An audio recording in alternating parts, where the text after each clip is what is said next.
Heatoidufestival Grillfest. Mida te sõite ja kuidas maitses? Ja esimest korda Austrit. Kuidas oli? Väga hea, ma ei tea, miks need virisevad.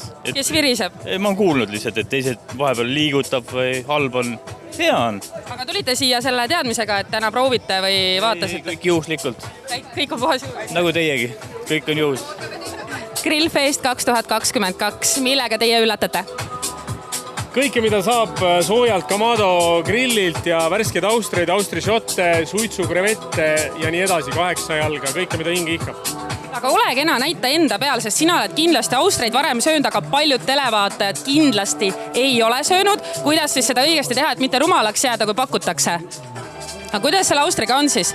Tuleb see siis tervelt alla neelata ühe korraga või tuleb närida ka? Kindlasti soovitan pikalt mäluda, nii tulevad kõik maitsed lihasest välja, et see on väga peen. Huvitav, miks ma tean, et alla tuleb hästi kiirelt neelata? Kus see legend on? Võib-olla sellepärast, et ebameeldiv, äkki mõnel inimesel on ebameeldiv, et mingi limus või nõnda, aga tegelikult tulevad maitsed alles siis välja, kui sa närid selle liha täielikult läbi. Muidugi.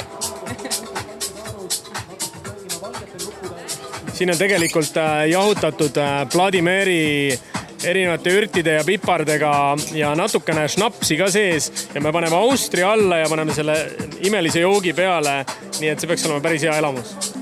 Ma mõtlesin, et ma saan lihtsalt Vladimiri šoti, aga ei, ma pean Austrit ka sööma. No okei siis, Grillfesti terviseks siis, okei.